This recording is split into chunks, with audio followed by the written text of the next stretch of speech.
Hey everyone, welcome back to Trek on the Tube. Star Trek Discovery Season 1, Episode 5, Choose Your Pain has been released, and it's time to talk about it.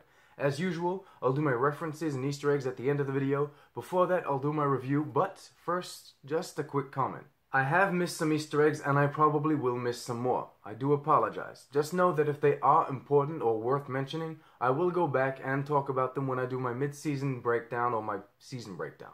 Okay, so review time. Star Trek Discovery up until now has struggled, in my opinion, at being a Star Trek show. Now, some might disagree. Whatever the case, Star Trek or not, generally speaking, Discovery, at least, has been a good show. Episode 5, however, I found elevated the quality by being the show's first great episode. Yes, Discovery still doesn't feel full-on Star Trek, but at least I'm glad to be able to say the show is good. And it's episodes like this one that make me say that. Choose Your Pain gave us a more focused and self-contained story filled with great character moments that was interesting from beginning to end. For the first time since the season has begun, I felt the show had no backstory to explain. Yes, we learned a bit about Lorca's past, but there was no necessary exposition weighing everything down. It was just a story showing you events as they unfold, and it worked. I still do have a few complaints, for example the Klingon ships and raiders. Not only do they look nothing like we've ever seen the Klingons use before, but they also went and named one of them a D7 battlecruiser. This is a D7 battlecruiser, not this. Adding completely new designs to the world of Star Trek is one thing, giving them the same designation as ships that have already been established is another, and if you ask me, it shouldn't have been done. The other thing that bothered me, which isn't specific to this episode, is the tardigrade's relationship with the spores. I still can't figure out if he eats them, lives in harmony with them. Does their mere presence sustain him? I don't know. Burnham eventually spaces the tardigrade with a bunch of spores that only came out once the container was turned over. Then he gets better and leaves, which is awesome. I just don't really know how she came to think that would be the outcome. Those are, however, complaints of a more general nature. I had none really specific to Episode 5. Except maybe for the fact Lorca was kidnapped within Federation space, but hey, as I said, the story was good and there were great character moments. Stamets and Kolber seem to have a stable relationship and are able to balance their professional and personal lives, which is refreshing on a TV show. I hope it's going to stay that way. Saru and Burnham also had a nice chat, and Lorca had some amazing moments, both with the Admirals and on the Klingon ship. Shout out to Rainn Wilson for an amazing performance as Harry Mudd.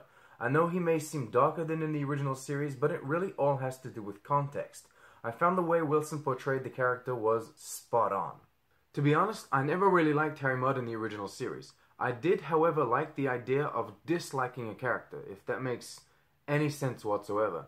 I think Rainn Wilson's doing a good job of continuing that, so, I'm happy. For some reason, I felt even the CGI was better in this episode. Maybe because I was enjoying myself more? I don't know. Anyway, that's about it for this week's review. Concerning the now very widespread theory that Ash Tyler is Vok, without spending too much time theory crafting and explaining why this could be true, there are already dozens of videos doing that. Yes, I do think it's true.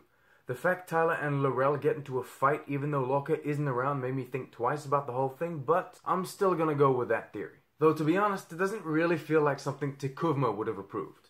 Okay, so let's move on to the observations and Easter eggs. First off, there were a lot of planets, systems, races, starbases that were name-dropped or shown on the star charts on screen. I'm not gonna go over them all, just the more important ones. Benzar, homeworld to the Benzites as seen in the Next Generation. Corvin 2, previously showed in Episode 4. The Daystrom Institute, also previously mentioned.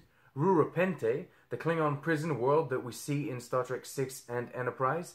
Deep Space K7, from the original series and later Deep Space Nine. Khitomer, as in the Khitomer Accords from Star Trek 6, and so many more.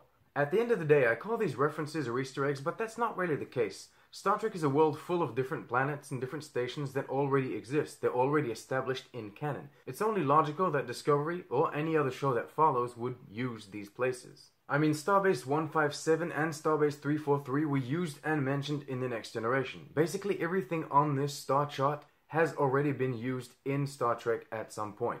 Quick side note about these star charts we keep seeing in Discovery. It would seem they're using the Star Trek book, Star Trek Star Charts, as an official reference point for the maps that they're showing. The book itself isn't canon, it explains canon, but every time Discovery uses something from the book, then that becomes canon. Continuing with more names, at one point Saru asked the computer to show him the names of the most decorated captains in Starfleet, and naturally, Pike, April, and Archer come up. I was surprised to also see Decker and Jojo, but I suppose it only makes sense. For those complaining about Archer being on this list because he was a captain before the United Federation of Planets was created, he helped create it. I'm pretty sure his career continued when the Earth fleet transitioned into Starfleet, and one can only assume that he got to keep his medals. Mudd talks about his wife to be Stella, which, by the time we get to the original series, fun fact, is no longer his wife. Things worth noting that weren't name drops were, for example, this guy, Admiral Terral. I know a lot of people believe Spock was the only Vulcan in Starfleet at this point, but that's wrong. There were entire ships in Starfleet manned only by Vulcans, as explained by the original series. Also, the word fuck. Ensign Tilly, out of pure excitement, says something along the lines of, "It's fucking cool." Stamets and Burnham seem caught off guard but play nice, and Stamets actually repeats the terrible, terrible word. I know a lot of people are mad about this, but there's really no reason to be. This is the first time a main character in Star Trek has said one of the big curse words, so in that sense, I get it, it's a big deal, but I recall people saying bullshit on Enterprise, and the Beastie Boys music they play in Beyond actually has the word fuck in there somewhere too, so it's not as if swear words have entirely disappeared in the world of Star Trek. Think of it like this. Starfleet officers shouldn't swear. They represent the best of humanity, exploring, discovering, initiating first contact, and so a certain level of professionalism is required. No one ever swears on Picard's Enterprise, for example, because it's the flagship of the Federation, the best of the best. Civilians probably still use curse words. The Academy teaches you better, but Tilly's young, new, nervous, and she let one slip. It's fine. Curse words shouldn't not exist in Star Trek. It's only logical to assume they wouldn't be used by Starfleet officers. One last comment. I'm sorry to bring this up again, but there's a real mirror in this episode. They used the holographic mirror for Burnham because it looked cool, but this time they used the traditional mirror because they couldn't have done the freaky reflection with a holographic one. That's not how it should work. You shouldn't modify the technology to better suit your plot. You use the established technology of the era and write your plot using those limitations. And with that, I leave you. Thank you very much for watching. I hope you're still enjoying the content.